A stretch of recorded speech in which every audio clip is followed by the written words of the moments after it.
그동안에 제가 수술을 받고 이렇게 회복 중에 있는데 아직 회복이 좀 덜 돼가지고 목소리가 이렇게 좀 듣기에 좀 거칩니다. 이해해 주시기 바랍니다. 예루살렘에 가면은 그 성전 양문 옆에 베데스다라는 연못이 있습니다. 거기서 이제 38년 된 병자를 예수님께서 만나가지고 병을 고쳐주셨죠.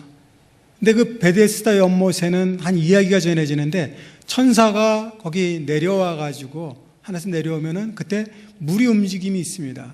그러면 가장 먼저 들어간 사람의 병은 어떠한 병에 걸렸든지 다 낫는다는 이야기가 있습니다. 저는 그 이야기를 들으면서 이런 생각이 들어요. 교회에서도 가장 큰 소리로 가장 먼저 아멘 하는 사람에게 하나님의 큰 축복을 주실 줄 압니다. 할렐루야. 하나님께서 이 차등의 순서를 갖다가 따지지 않으시고 그 마음 속에 있는 그 마음, 그 믿음을 다 1등으로 여기실 줄 압니다. 모든 분들에게 1등이라고 넘치는 축복을 주실 줄 압니다. 오늘 본문의 저자는 유다입니다. 근데 이제 유다라는 이름이 성경에 참 많이 나오거든요. 여기서 나오는 유다는 예수님의 동생입니다. 근데 예수님이 십자가에 달려 죽으실 때까지만 해도 이 유다는 예수님이 메시아인 것을 믿지 않았던 것 같아요. 나중에 예수님이 부활하시고 승천하신 다음에 자신의 믿음이 없음을 갖다가 깨닫고 그때부터 자신은 예수님의 동생이라고 얘기하기보다는 예수 그리스도의 종이라고, 그리고 예수님의 동생 중에 야고보가 있는데 그 당시 예루살렘 교회 지도자였습니다. 그 야고보의 형제라는 말을 더 즐겨 사용했습니다. 오늘 그는 본문 말씀을 통해서 거룩한 믿음 위에 자신을 건축하라고 그렇게 권면합니다. 모든 그리스도인은, 그리고 교회는 이 권면의 말씀대로 자신을 건축하되 거룩한 믿음 위에 건축해야 됩니다. 히브리서 11장에 보게 되면 믿음의 선배들이 나오죠. 거기에 보면은 아벨도 그랬고 또 에녹도 그랬고 또 노아도 그랬습니다. 아브라함도 그랬고 야곱도 그랬고 요셉도 그랬습니다. 초대교회 많은 믿음의 선배들이 믿음으로 살았습니다. 그리고 저희 서울 홍성교회를 세우고 부흥시킨 믿음의 선배들도 다 그랬습니다. 교회는 이와 같이 믿음의 사람들에 의해서 부흥되고 성장합니다. 믿음을 통해서 교회는 든든히 세워질 수가 있습니다. 그러면 이 시간에 어떤 믿음이 자신을 건축하고 교회를 든든히 세우는지 한번 살펴보도록 하겠습니다. 교회를 든든하게 세우는 첫 번째 믿음은 말씀 제일주의의 믿음입니다. 마태복음 8장 5절로 13절까지 말씀해 보게 되면 예수님께서 가버나움에 가셨을 때입니다. 그때 한 백부장이 찾아오죠. 그 백부장은 로마인인데 그 이스라엘 사람들에게 굉장히 좋은 일을 많이 했어요. 회당도 지어주고 좋은 일을 많이 해가지고 또 이스라엘 사람들과 가까운 관계에 있었는데 예수님을 찾아와서 이렇게 얘기합니다. 주님, 내가 하인이 한 사람이 있는데 이 하인이 중풍병에 걸렸습니다. 아마 아들처럼 그렇게 아끼는 하인이었던 것 같아요. 그 중풍병을 고쳐주십시오. 간청을 합니다. 예수님께서 그 믿음을 보시고 얘기합니다. 내가 가서 고쳐주겠다. 그때 백부장이 이런 고백을 합니다. 주님, 어떻게 저희 집에 오실 수 있겠습니까? 저기에 부하가 있는데, 군인이 있는데 제가 이렇게 하라 그러면 이렇게 하고 저리로 가라 그러면 갑니다. 시키는 대로 다 합니다. 그냥 주님께서 한마디 말씀만 해 주십시오. 그러면 내 하인의 병이 낫겠습니다. 예수님께서 아주 깜짝 놀라셨죠. 옛날 성경에 보면 기이 여겼다라고 이렇게 써 있어요.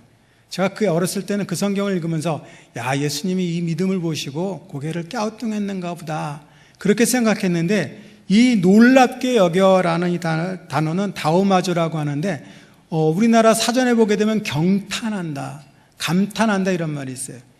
그냥 고개를 갸우뚱한 정도 얘기가 아니라 너무너무 놀라가지고 기절초풍할 정도로 놀란 거예요. 예수님께서 깜짝 놀라서 뒤로 나자빠질 정도로 그렇게 깜짝 놀란 거예요. 아니, 우리 이스라엘 사람들에게도 이와 같은 믿음이 없는데 어떻게 이방인인 저 사람에게 이러한 믿음이 있는가? 예수님께서 이렇게 놀라신 그 믿음은 이 백부장의 믿음이 말씀 제일주의의 믿음이었기 때문에 그렇습니다. 그는 오직 다만 말씀만을 믿었습니다. 오직 한마디 말씀에 죽고 사는 그러한 믿음이었습니다. 예수님은 어떤 분이신가요? 말씀이신 하나님이시잖아요. 요한복음 1장 1절로 3절 보면 이런 말씀이 있습니다. 태초에 말씀이 계시니라. 이 말씀이 하나님과 함께 계셨으니 이 말씀은 곧 하나님이시니라. 그가 태초에 하나님과 함께 계셨고 만물이 그로 말미암아 지은 바 되었으니 지은 것이 하나도 그가 없이는 된 것이 없느니라. 태초 천지를 만드신 말씀이셔요. 그런데 그분이 하나님과 함께 계셨다는 거예요. 우리 함께 그러면 그 옆에 계신 것처럼 이렇게 생각하는데 그것은 향하여 계셨다는 말입니다. 성부 하나님을 향하여 마치 태양을 향해 해바라기가 다 바라보고 있듯이 그 성자 하나님께서 성부 하나님을 늘 바라보고 계신 거예요. 그리고 원하시는 모든 것을 갖다가 말씀 한마디로 창조하신 겁니다. 예수님이 이 땅에 오셨을 때 직업이 목수셨잖아요. 본질이 목수신 분이에요. 우주를 갖다가 영어로 이제 코스모스라고 하지 않습니까? 헬라어로 이제 카스모스라고 하는데 이 우주라는 뜻도 있지만 다른 의미가 또 있어요. 장식이라는 의미도 있습니다. 큰 건물에 가면 이렇게 지붕에 샹들리에가 이 천정에 달려 있잖아요. 그 장식들이 그런 것들을 갖다가 한마디 말씀으로 하나님이 원하시면 다 만드시는 거예요. 이 땅에 오실 때도 직업이 목수로 오신 거예요. 목수는 만드는 분이잖아요. 한마디 말씀으로 천하 만물을 다 만드신 분입니다. 창세기 1장 1절에 이렇게 얘기합니다. 태초에 하나님이 천지를 창조하시니라. 어느 목사님이 교회에서 이제 학교 안 들어간 아주 어린아이들을 가르치기 위해 가지고 전도사님을 한 분 뽑았어요. 그러니까 참 똑똑하고 말씀도 잘 전할 것 같아요. 그래가지고 뽑아가지고 이제 아이들을 가르치는데 한번 목사님이 궁금한 거예요. 아이들을 어떻게 가르치나. 그래서 가서 이제 뒤에서 이렇게 보는데 마침 그 전도사님이 창세기 1장 1절 말씀을 가지고 설교를 합니다. 태초에 하나님께서 천지를 창조하셨습니다. 근데 땀을 뻘뻘 흘리면서 열심히 그렇게 하나님이 천지를 만드셨습니다. 그날로 그 전사님 목사님한테 불려가가지고 호되게 꾸중을 맞았어요. 이렇게 공부를 잘못해왔느냐고. 다시 공부해갖고 오라고 해요. 왜 그래요? 태초에 하나님께서 천지를 창조하시니라 라는 이 말은 문장 형태가 단순형입니다. 아주 단순하게 한마디 말씀만으로 천지를 만드신 거예요. 예수님의 말씀에는 능력과 권세가 있습니다. 귀신이 쫓겨가고 병이 났습니다. 죽은 자가 살아납니다. 풍랑이 잔잔케 되고 구원의 말씀이여 만물을 주관하며 죄를 정결케 하십니다. 살아계신 말씀이여 영원한 복음의 말씀입니다. 예수님 한마디에는 천지 만물이 만들어지고 온 천하가 벌벌 떠는 능력의 말씀입니다. 근데 이 백부장이 참 어떻게 알았는지요? 주님을 향해 가지고 그렇게 고백을 한 거예요. 제가 천국 가면 만나볼 사람 1호가 누구냐면 바로 이 백부장입니다. 여러분들이 아시지만 제가 얼마 전에 이제 수술을 받았어요. 제가 병원에서 이제 몸이 좀 안 좋다 그래가지고 검사를 받는 중에 갑자기 이게 호흡곤란이 왔습니다. 호흡곤란이 와가지고 그때 보니까 나중에 보니까 이 심장으로 들어가는 혈관이 큰 게 동맥이 3개가 있는데 이게 하나나 2개가 막히면 굉장히 통증이 심하대요. 근데 3개가 다 막히면은 잘 모른답니다. 저는 이 속만 좀 쓰린 게 있었거든요. 잘 몰랐는데 나중에 검사 받을 때 그때 막 호흡곤란이 왔는데 그때 겨우 숨을 돌리고서 나중에 설명을 들으니까 심장이 다 기능이 망가져가지고 32% 정도만 기능이 남았다 그러더라고요. 그 정도 되면은 다 죽는데요. 그래서 그거를 갖다가 만약 제가 원목실에 병원에 있었어도 원목실에 있었으면 죽었을 거라는 거예요. 그런데 딱 그 검사 받다가 그 발견이 돼가지고 살았다. 그리고서 이제 수술 받는데 여러분들이 참 기도를 많이 해주셔가지고 제가 이제 다시 이제 살아났죠. 근데 그때 그런 마음이 들었어요. 수술을 받는데 이 심장을 갖다가 멈추고서 수술해야 된답니다. 혈관을 갖다가 다리에서 이렇게 이제 잘라가지고 심장에 이식을 하는데 10몇 시간 동안을 갖다 이제 심장을 또 멈춰놔야 된다는 거예요. 그때 그 생각이 드는 거예요. 제가 어렸을 때 목사님들이 오시면은 천국 갔다 오신 분들이 있더라고요. 천국을 막 소개를 하시더라고요.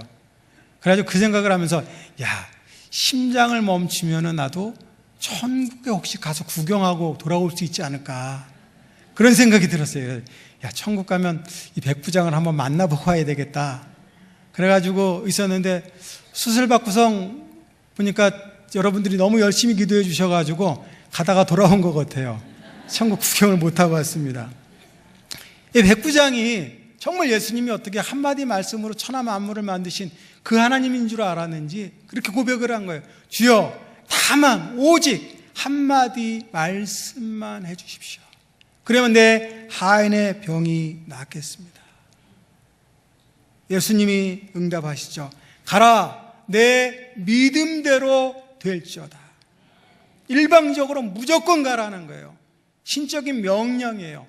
내가 믿음을 가지고 가는 즉시 그 믿음대로, 믿음에 의해서 이루어질 것이다.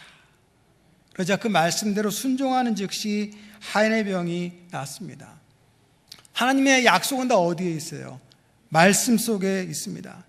그 말씀 속에 수많은 약속들이 있어요. 우리들도 마찬가지입니다. 우리가 그 약속의 말씀들을 믿을 때 주님께서 우리에게 이렇게 말씀하십니다. 가라, 내 믿음대로 될지어다. 교회는 이 백부장의 말씀처럼 한마디 죽고, 한마디 말씀대로 죽고 살 때 그렇게 든든하게 세워지는 겁니다. 여러분의 믿음도 이 백부장의 믿음처럼 말씀 제일 주의 믿음, 한마디 말씀에 죽고 사는 그러한 믿음들이 다 되시기를 주님의 이름으로 부탁드립니다. 두 번째로 교회를 든든히 세우는 믿음은 어떤 믿음인가? 누가복음 5장 1절로 7절에 나옵니다. 받은 말씀에 깊이 순종하는 믿음이에요. 이렇게 말씀을 주셨는데 그 받은 말씀 앞에 순종해야 돼요. 이 이스라엘에 가면 갈릴리 바다가 있죠. 원래는 이제 바다가 아니라 호수인데 이게 민물입니다. 근데 워낙 커가지고 바다라고 불리죠. 게네사렛이라고도 불리고 긴네렛이라고도 불리는데, 이 긴네렛이라는 말은 수금이라는 얘기예요. 그 호수가 꼭 수금 모양으로 생겼는데 또 그 물결 치는 소리가 얼마나 아름다운지 수금 소리 같다 그래가지고 이제 수금이라는 이름이 이제 지어진 겁니다. 지금도 가면은 거기서 이제 어부들이 물고기를 잡는데, 그 예수님 당시 배를 갖다가 그 재현을 해가지고 물고기를 잡습니다. 근데 거기에 가면은 베드로 물고기라는 것도 있대요. 그래서 관광객들이 오면 꼭 먹어봐야 된다, 그렇게 이제 얘기를 한다고 해요. 이 베드로는 어부잖아요. 그런데 이 물고기를 잡는데 하루는 한 마리도 못 잡은 적이 없어요. 밤새도록 쓰고 있는데 피레미 한 마리를 못 잡은 겁니다. 근데 그에게 와서 예수님이 얘기하시는 거예요. 저 깊은 데 가서 그물을 내려 고기를 잡아라. 베드로는 어부니까 물고기 잡는 데는 뭐예요? 전문가죠. 프로죠. 예수님은 직업이 뭐예요? 목수거든요. 아마추어거든요. 물고기 잡는 거는요. 그런데 아마추어가 프로한테 와가지고 그 얘기를 하는 거예요. 제가 아마 베드로였으면 웃긴다 그랬을 거예요. 근데 베드로는 뭐라 그랬나요? 선생님, 우리들이 밤이 새도록 수고했습니다. 그런데 잡은 것이 한 마리도 없습니다. 그렇지만 제가 그 말씀에 의지하여 그물을 내리겠습니다. 그리고 그 뒤에 나오는 말이 그리고 그렇게 하니에요. 내 생각, 내 경험, 내 지식, 내 방법, 이 모든 것 무시하겠습니다. 원래 깊은 곳에는 물고기가 없는 법이지만 제가 제 생각 판단대로 그런 법이 어디 있느냐고 그렇게 말하지 않고 오직 주님의 그 말씀에 의지해서 그물을 내리겠습니다. 그리고 순종을 했습니다. 그러고 나니까 그물로 물고기가 잡혀 올라오는데 그물이 찢어지도록 막 물고기가 빠져나가도록 그렇게 많이 잡힌 거예요. 혼자 도저히 올릴 수가 없어요. 그래서 동료들을 부릅니다. 다른 배를 불러요. 그리고 그 두 배 채우는데 그 두 배가 다 가득 차가지고 물에 잠길 정도가 되었다는 겁니다. 이후에 베드로는 인생의 전환점이 오게 됩니다. 예수님을 향해 선생님이라고, 랍비라고 얘기를 했는데 칭호가 바뀌어요. 이제는 주님이라고 얘기를 합니다. 그는 물고기를 잡는 어부였는데 사람 낚는 어부로 바뀌어버렸어요. 뿐만 아닙니다. 자기 인생만 바뀐 것이 아니라 동료들까지도 변화하도록 만들었습니다. 이 말은 물고기를 많이 잡은 얘기를 하는 것이 아니라 사명을 얘기하는 겁니다. 우리가 사명을 떠나가지고 아무리 수고해봐야, 그렇게 그물을 던져봐야 먹을 것이 없는 거예요. 이 깊은 곳에 그물을 내린다는 그 의미는 뭔가요? 전적으로 순종한, 최선을 다하는 삶인 겁니다. 물 깊은 곳, 말씀 깊이, 진리 깊이, 순종 깊이, 사명 깊이, 헌신 깊이 그 그물을 던져야 풍성한 복을 수확으로 얻을 수가 있는 것입니다. 여러분은 말씀 깊이 순종해서 주님이 주시는 그 영적 축복을 그물이 찢어지도록 그렇게 넘치게 받아 누리는 그런 분들이 되시길 바랍니다. 뿐만 아니라 그 넉넉함으로 다른 이웃들과 또 나누며 사람 낚는 업으로 서울 홍성교회를 든든히 세우시는 그런 믿음의 사람들이 되시기를 축복합니다. 교회를 또 든든하게 세우는 세 번째 믿음은 어떤 믿음인가? 바로 하미라의 믿음입니다. 마태복음 9장 20절로 22절에 보면 12년 된 혈루병자가 나옵니다. 이 혈루병은 계속해서 하혈하는 병인데 부정한 병이에요. 그래서 그 당시 사람들이 접촉을 하면 안 됩니다. 그러니까 왕따를 당하는 거죠, 계속. 그러니까 얼마나 힘들었겠어요. 아마 돈도 아주 무지하게 많이 썼을 거예요. 저희 병원에도 잘 아는 분들은 병원에만 가는데도 얼마나 치료비 많이 드는지 몰라요. 12년 동안 그런 병을 알면 어떻겠습니까? 지긋지긋했을 거예요. 무기력했을 거예요. 아마 인생이 별로 재미없었을 거예요. 그런데 이 여인에게 예수님에 대한 이야기가 들립니다. 예수님이 있는데 그분은 다 병을 고칠 수 있는 능력이 있어. 어떤 병이든 다 고쳐. 죽은 사람까지도 살린다더라. 문둥병도 고쳐요. 이 얘기를 들으면서 이 여인이 그런 생각을 하는 거예요. 야, 내가 이런 분을 만나면은 그 겉옷에 손만 대도, 옷가에 손만 대도 내 병이 나을 텐데. 마태복음 9장 21절에 보면 이렇게 되어 있죠. 이는 제 마음에 그 겉옷만 만져도 구원을 받겠다 함이라. 여기서 어떤 단어가 제일 중요한 단어일 것 같아요? 저는 함이라라고 생각을 합니다. 그러니까 레고라고 하는데 이 말은 계속해서 끊임없이 반복하는 어떤 동작의 상태를 갖다가 표현하는 거예요. 이 여인은 예수님의 소문을 들었습니다. 그리고 얘기하는 거예요. 내가 예수님 옷가에 손만 대도 나을 텐데. 평상시 끊임없이 계속해서 반복하며 중얼거리며 말했다는 거예요. 이것은 끝까지 참고 기다리며 인내하는 믿음이에요. 기회를 놓치지 않고 행동하는 믿음입니다. 평상시에 끊임없이 야, 내가 예수님 옷가에 손만 대도 나을 텐데. 그렇게 중얼거리며 말하다가 실제로 예수님이 지나가시는데 평생에 한번 올까 말까 한 그 기회를 놓치지 않고 예수님 뒤로 돌아가서 겉옷을 만졌습니다. 그때 예수님이 그러시는 거예요. 야, 내게서 엄청난 능력이 나갔다. 누가 내 옷에 손을 댔다. 제자들이 주님, 사람들이 이렇게 밀려와가지고 건드렸는데 누가 손댔는지 어떻게 알겠습니까? 아니야, 내게서 어마어마한 능력이 나갔어. 여인이 도저히 이제 숨길 수가 없죠. 손을 딱 들었을 거예요. 제가 그랬습니다. 예수님이 그때 얘기합니다. 내 믿음이 너를 구원하였다. 우리의 기도도 이와 같아야 되는 거예요. 수만 가지를 바라고 기도해도 소망해도 한 가지라도 확실하게 믿지 않으면 먹을 것이 없는 겁니다. 예수님은 늘 우리 앞을 지나가셔요. 우리는 내 문제, 가족의 문제, 또 다른 교회의 문제를 놓고 끊임없이 항상 기도해야 됩니다. 그때 우리는 우리 앞을 지나가는 예수님을 만나게 되는 거예요. 그리고 약속의 말씀을 듣게 되는 겁니다. 그리고 그 문제를 해결한 받을 수 있게 되는 겁니다. 우리 겉옷, 왜 하필이면 겉옷을 만졌을까? 성경에 보면 이 겉옷은요, 굉장히 구속사적으로 중요한 의미를 가지고 있어요. 우리의 죄를 덮어주는 게 뭐냐면 바로 이 겉옷이기 때문에 그래요. 우리 최초의 우리 인류의 조상이 아담이잖아요. 아담이 선악과를 떠먹고 나가지고 한 일이 뭐냐면 무화과 잎으로다 뭘 만들어야 했어요? 치마를 만들어가지고 옷을 입어가지고 자신의 몸을 가리죠. 처음엔 부끄러워서 가린 줄 알았는데 성경을 가만히 보면 부끄러워서 가린 것이 아니라 두려워서 그 옷을 입습니다. 왜 두려워요? 이 벌거벗었다는 것은 죄이기 때문에 그래요. 그전에는 하나님이 죄라고 얘기 안 했어요. 근데 선악과를 따먹고 나니까 자기가 인생의 주인이 됐어요. 내가 판단하고 결정하는 거예요. 전 노래는 멋있지만 별로 안 좋아하는 게 마이웨이인데요. 내 인생 내 갈 길 내가 내 뜻대로 가리라잖아요. 근데 그것을 가리기 위해 가지고 무화과잎으로 옷을 입었는데 하나님이 그러시잖아요. 너 그것으로는 절대로 죄를 가릴 수 없어. 그래서 하나님이 가죽옷을 해주시잖아요. 그때만 해도 그게 잘 뭔지 모릅니다. 우리가 아는 노아는 있죠. 노아는 참 얼마나 의로운 사람이에요. 성경에도 얘기하잖아요. 당대의 의인이여 완전한 자라. 하나님께 은혜를 입었다. 은혜라는 이 말은요, 눈의 은혜를 얘기하는 거예요.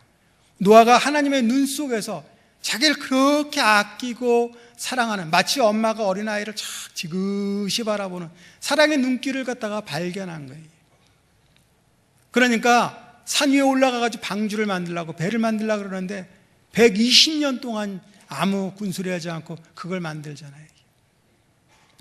그런 인물이니까. 그리고 그 시대 사람들은 다 술 취하고 타락해가지고 다 멸망당했는데, 홍수로 멸망당했는데 이 노아만, 그 가족들과 함께 8사람만 구원을 받지 않습니까?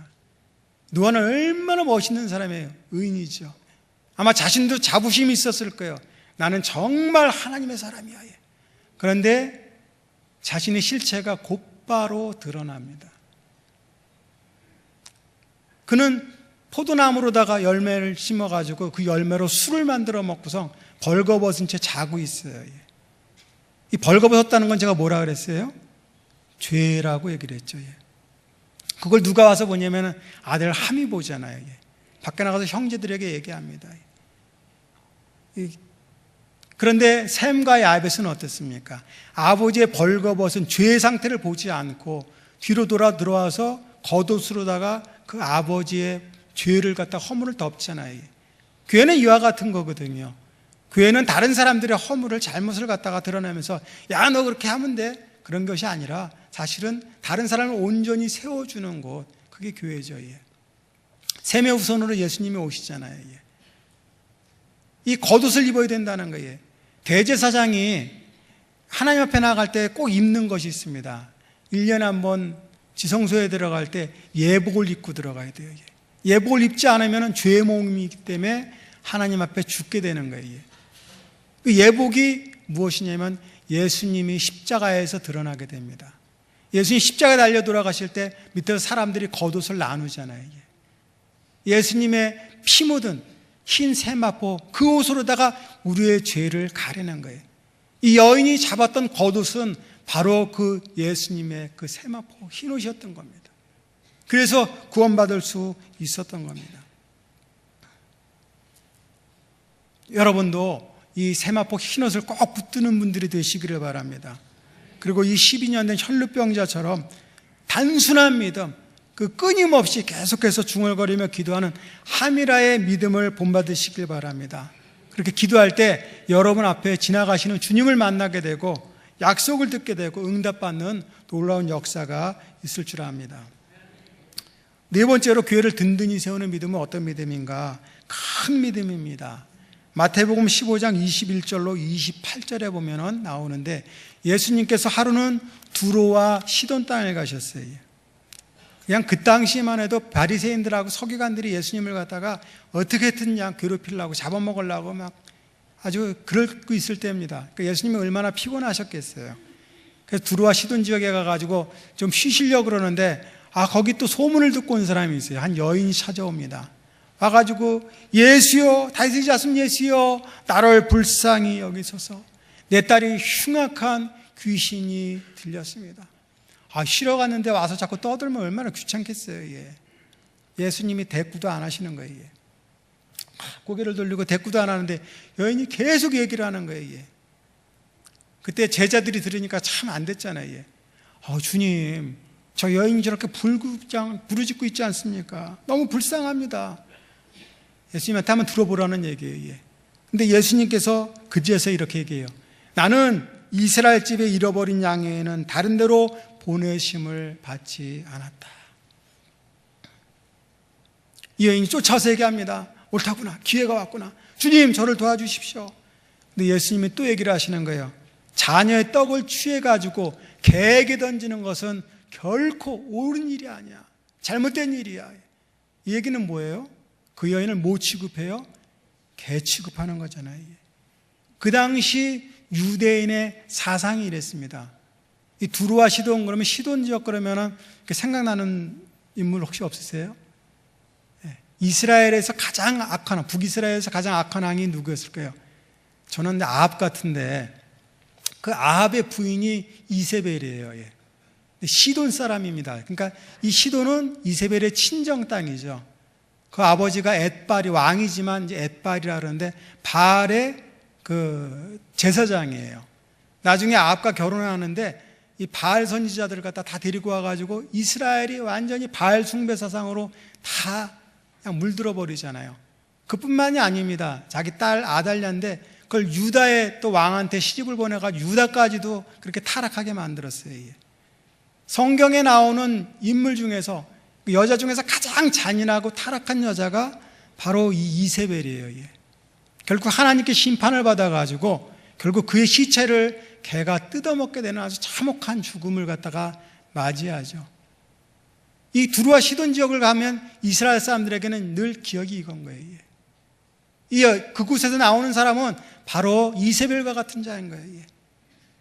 아주 개처럼 그렇게 취급하는 인물이에요. 유대인들 사상은 그뿐만 아니라 이방인들에게도 다 우리들에게도 그런 사상을 갖고 있다 그래요. 그래서 우리 이방인들을 갖다가 지옥의 땔감, 지옥의 부지깽이 또는 이렇게 개처럼 취급하고 하는데 그래도 오면 환영하는 게 뭐예요? 관광객들이기 때문에 그렇다 그러죠.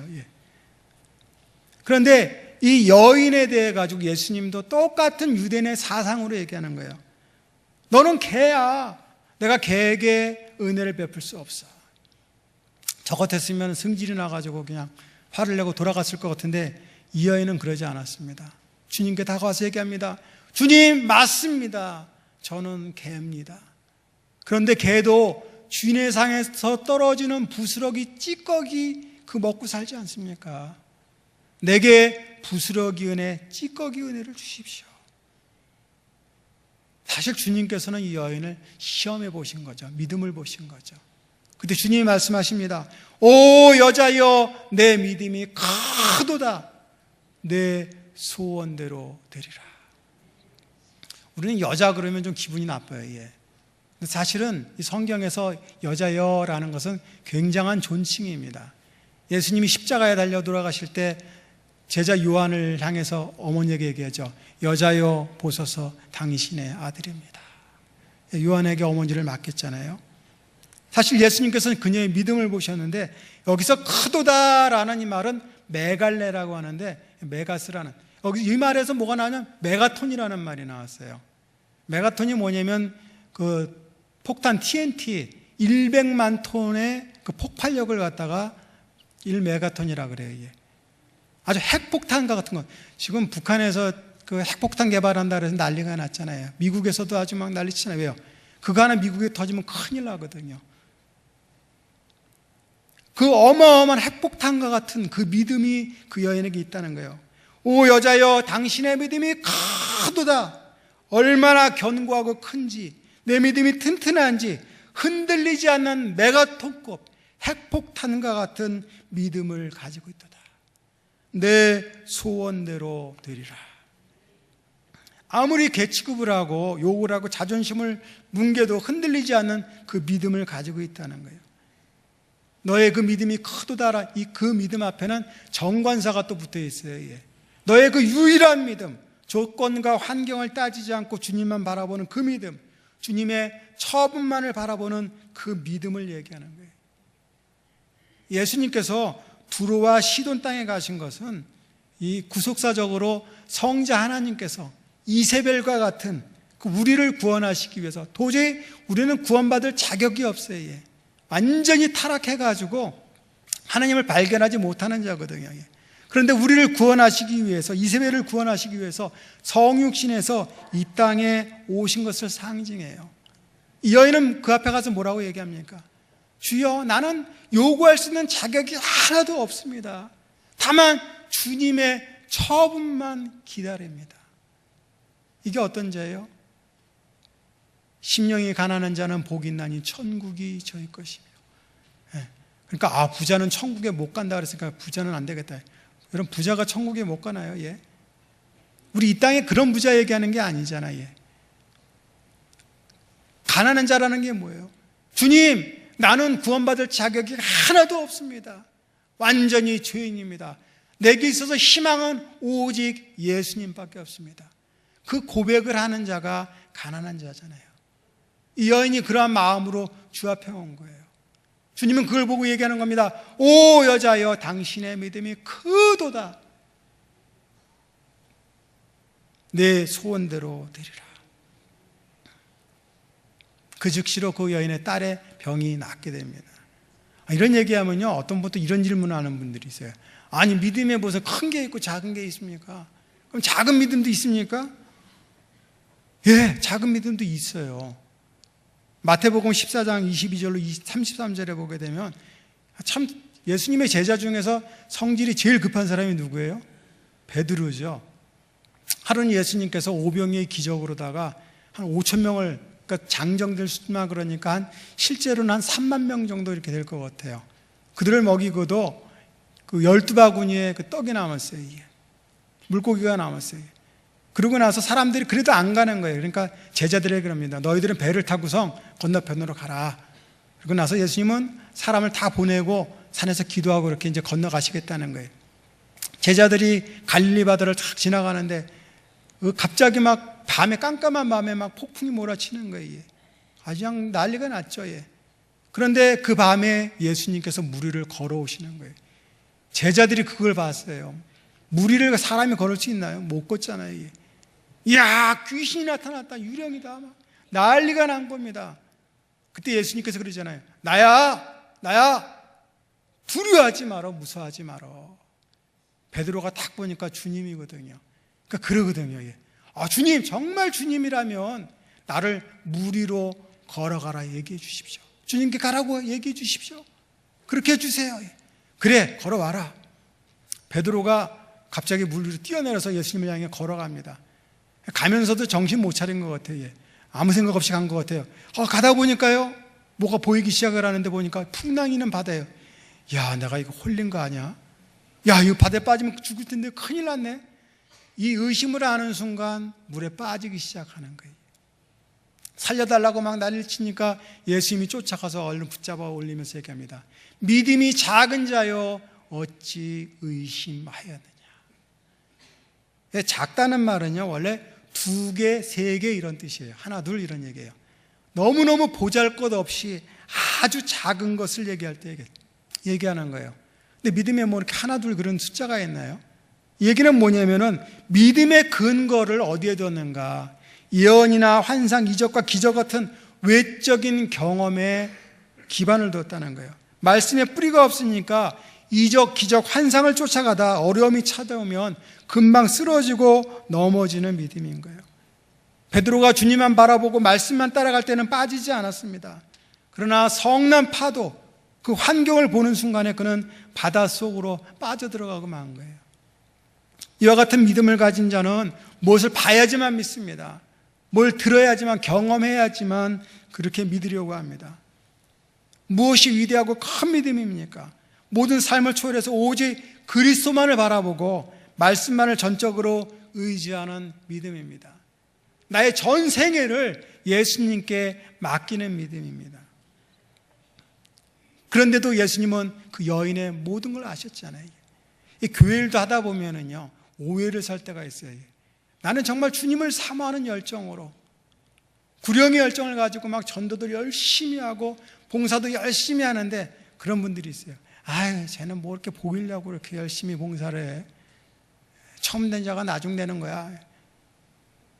성경에도 보면 한나가 그런 일을 당하잖아요. 이게 자식이 없어가지고 그 열심히 기도하는데 대제사장 엘리가 그러잖아요. 야, 너 왜 술 먹고 여기 와가지고 이러고 있어? 오해할 수 있어요. 사람은 오해할 수 있지만 그러나 누구는 알아줘요? 하나님 알고 예수님 알아주잖아요. 주님께서 가나안 여인을 향해 가지고 그 믿음을 보시고 오 여자여 당신의 믿음이 크도다 내 소원대로 되리라 이렇게 칭찬하신 것처럼 여러분을 향해서도 잘했다 내 착하고 충성된 종이라고 그렇게 칭찬하실 줄 믿습니다. 마지막으로 5번째 교회를 든든히 세우는 믿음은 또 어떤 믿음인가? 바로 하나된 믿음이에요. 마태복음 9장 1절로 2절에 보게 되면은 그 말씀이 나옵니다. 예수님이 가버나움에 계실 때에 그 예수님에 대한 소문이 벌써 얼마나 났는지 몰라요. 그분 앞에 가면 병이 다 낫는다. 말씀에 권세와 능력이 있다. 아마 집이 얼마나 큰지 모르겠는데 저희 교회도 지금 꽉 찼는데요. 거기 그냥 사람들이 몰려들어가지고 문틈 그냥 어디 발 디딜 틈도 없는 거예요. 그때 4사람이 한 명의 중풍병자를 갖다가 침대째 메고 옵니다. 예수님 앞에 가기만 하면 병이 나을 거라는 그런 믿음 때문에 온 거죠. 근데 사람이 얼마나 많은지 들어갈 수가 없는 거예요. 도저히 갈 수가 없어요. 그러니까 이 사람들이 이 중풍병자를 4사람이 메고 지붕 위로 올라갑니다. 그리고 지붕을 뜯고서 그 침상대 줄을 달아가지고 예수님께 내리는 거예요. 예수님께 가기만 하면 병 고칠 수 있다. 그런 믿음이 있었던 거예요. 예수님께서 그들의 믿음을 보십니다. 성경에 말해요. 그들의 믿음을 보시고 그리고 얘기하죠. 작은 자의 안심하라 내 죄사함을 받았느니라. 여기 아주 독특한 그러한 문법이 나와요. 그들의 믿음을 보시고 그들은 주어인데 이게 복수예요. 그러면 그 뒤에 수식어도 복수로 돼야 됩니다. 그러면 그들의 믿음들이 돼야 되는데요. 성경에는 그들의 믿음을 단수로 표기하고 있어요. 세상 어느 나라 가도 이런 문법은 없어요. 앞에 수식어, 주어가 복수이면 수식어도 복수해야 되는 거예요. 그들의 믿음들이 돼야 돼요. 근데 성경은 무효하다 그랬잖아요. 잘못이 하나도 없다 그랬잖아요. 잘못된 거 없다 그랬잖아요. 기록하는 사람이 잘못해서 오타를 썼을까요? 그렇지 않다면 반드시 거기에 뭔가 이유가 있을 거거든요. 저는 그 이유를 그 4사람의 믿음을 주님께서 하나로 보셨다고 생각합니다. 이 중풍병자를 고쳐야 되겠다는 믿음, 통일된 믿음, 협력하는 믿음, 협동된 믿음, 그 믿음을 하나로 보신 거예요. 단수의 믿음으로 보신 거예요. 마찬가지입니다. 교회는 아무리 많은 성도가 있어도 예수님께서는 우리의 믿음을 하나로 보시는 겁니다. 제가 병원 사역하다 보니까 환자들을 많이 만나거든요. 저희 병원에 보게 되면 어떤 환자는 좀 뺀질뺀질한 분들이 있어요. 우리 봉사자들이 많이 와가지고 이제 저희 교회에서도 오잖아요. 전도도 하시고 여러 가지를 하는데 갈 때마다 만나는 분이 있어요. 그분이 워낙 오래 계셨거든요. 갈 때마다 예수님 믿으셔야죠. 믿겠다고 해. 근데 안 믿어요. 또 예수님 누구냐고 이렇게 또 물어보면 설명을 잘 해줘요. 또 전도사님도 가가지고 전도하거든요. 예수님 믿어야 된다고. 믿겠다고. 믿겠다고 하는데도 안 믿어요. 목사도 가서 또 얘기를 합니다. 예수님 믿어야 된다고. 이러다 보니까 나중에 알았다고. 그러고서 저희를 봐주는 생각에서 그런 것 같아요. 꼭 영접을 했어요. 그러니까 이제 다음에는 또 교회도 우리 병원에서 와서 예배도 좀 드리셔야죠. 가겠다고요. 안 와요. 근데 예배 오겠다 그러는 사람이. 근데 권고하니까 나중에 예배를 한 번 딱 왔어요. 그러고 나가지고 또 안 와요. 근데 이분이 믿음이 없는 것 같았거든요. 나중에 보니까 믿음이 있더라고요. 갑자기 몸에 악화가 왔어요. 그래가지고 이분이 이제 갑작스럽게 소천을 하시는데 소천하면서 유언을 남겼어요. 그분이 이제 부인이 한 사람이 있고 나이는 그렇게 많지 않았는데 고등학생 되는 아들하고 딸이 한 사람이 있었어요. 그런데 유언을 뭐라고 남겼냐면 나 죽으면은 반드시 기독교식으로 장례식을 치러라. 목사님한테 얘기해가지고 교회를 얼마 안 다녔으니까 목사님한테 얘기해가지고 그렇게 치러달라 해달라. 그리고 또 한 가지 유언이 뭐냐면 아내하고 자녀들에게 당신은 꼭 예수님을 믿고 우리 자녀들도 꼭 교회에 나가도록 해라. 그러고 죽었어요. 우리나라 사람들은 유언을 잘 지키잖아요. 그 얘기를 저를 찾아와가지고 부탁을 하더라고요. 그래서 이 사람이 제가 장례식은 제가 이제 치르고 나서 끝나면은 어떻게 될지 모를 것 같아요. 그래서 주소지를 찾아가지고 저희 교단에 그 교회에 연락을 했어요. 목사님 이런 분이 있는데 발인 예배부터 거기서 장례식을 갖다 목사님이 주관해 주시면 안 되겠습니까? 그리고 이분이 교회를 나가야 될 텐데 그 교회에 정착할 수 있도록 그렇게 좀 도움을 주시면 좋겠습니다. 그런데 그 목사님 쾌히 아주 좋다고 그러고서 교인들을 데리고 오셔가지고 저희 병원에서 이제 발인 예배부터 이제 그분이 드리셨거든요. 장례식이 이제 끝나고 나서 얼마 지난 다음에요. 그 아들하고 그 어머니가 찾아왔어요, 저를. 그리고 얘기를 하는 겁니다. 자기가 그 남편을 잃고 나가지고 너무 힘들었다는 거예요, 얘. 그 힘들 때마다 근데 그 교회에서 사람이 찾아왔대요. 예. 위로해주고 도와주고 그래가지고 빨리 그 아픔을 갖다가 잊을 수가 있었다는 거예요. 그러면서 그러더라고요. 제가 그 교회에서 집사가 돼가지고 반드시 저한테 와서 인사로 오겠습니다. 근데 아직까지 인사로 안 오신 거 보니까 아직 집사는 안 되신 것 같아요. 예. 우리의 믿음이 이와 같이 하나가 될 때 이 놀라운 역사가 일어나는 겁니다. 성경에 많은 병자들, 불구자들이 나오잖아요. 예. 누가 안진뱅이 쩔뚝발이에요. 예. 아무리 교회 가자 그래도 혼자 교회를 안 나오는 사람이 쩔뚝발이잖아요. 예. 누가 소경이에요? 성경을 아무리 읽어도 거기서 예수님을 만나지 못하는 사람. 누가 기목을 아무리 말씀을 들어도 깨닫지 못하는 자. 누가 중풍병자가 죽은 자입니까? 말씀을 아무리 들어도 반응이 없는 자가 죽은 자잖아요.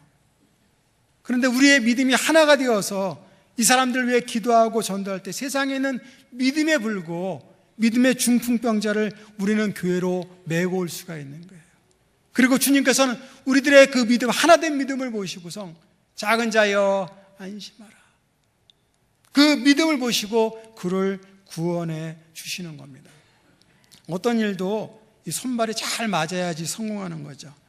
사랑하는 성도 여러분, 담임 목사님을 중심으로 하나된 믿음, 일치된 믿음, 협동하는 믿음, 그 믿음을 가지고 한 사람처럼 교회를 더욱 든든히 세워가는 여러분들이 다 되시기를 부탁드립니다. 지금까지 몇 가지 유형의 믿음을 살펴봤는데 여기에 이제 공통점이 있어요. 예. 공통점, 물론 믿음이라는 공통점이 있겠죠. 예, 그거 말고 어떤 공통점이 있냐면은 전부 다 한결같이 예수님을 만난 거예요. 그렇습니다. 우리는 예수님을 만나야지 이러한 놀라운 역사를 경험하는 거예요. 문제 해결의 역사를 경험해요. 예수님이 이 땅에 계실 때 많은 환자들을 고치시고 이적을 행하신 곳이 어디냐면 가버나움이에요. 이 가버나움이라는 말은 은혜의 마을, 자비의 마을, 긍휼의 마을이라는 뜻입니다. 어디에 은혜가 있고 어디에 자비가 있고 어디에 긍휼이 있습니까? 오늘 이 강대상에 은혜가 있고 자비가 있고 긍휼이 있어요. 오늘 이 강대상에서 선포되는 이 말씀 속에 예수님이 여러분을 만나고 계신 겁니다. 우리는 때론 그래요. 목사님의 말씀을 들으면서 목사님 오늘은 말씀이 참 좋네, 은혜롭네, 판단할 때가 있어요. 그보다 더 중요한 것은 뭔지 아세요? 그 말씀 속에서 예수님을 만나는 거예요. 아무리 좋은 말을 들어도 그 말씀을 듣고 막 눈물을 뚝뚝 흘리고 감동이 와도 그거는 하나의 자극일 뿐이에요. 말씀을 통해서 예수님을 만나지 못했다면 그것은 은혜가 아닙니다. 이제 여러분은 주님을 만나려고 눈과 귀를 활짝 여시기 바랍니다. 말씀을 통해서 주님을 만날 때 여러분은 놀라운 은혜와 축복을 경험하게 될 것입니다. 주님을 만날 때 우리는 비로소 믿음의 일꾼들이 될 수 있습니다. 오늘 이 자리에 계시는 모든 분들이 말씀을 통해, 이 선포되는 말씀을 통해서 주님을 만나실 수 있기를 바랍니다. 그리고 내 믿음이 크도다 그 음성을 듣고 여러분의 믿음이 인정받고 이 서울 홍성교회를 더욱 든든히 세워가는 믿음의 큰 사람들이 다 되시기를 주님의 이름으로 축복합니다. 함께 기도하겠습니다. 하나님 아버지, 은혜를 감사합니다.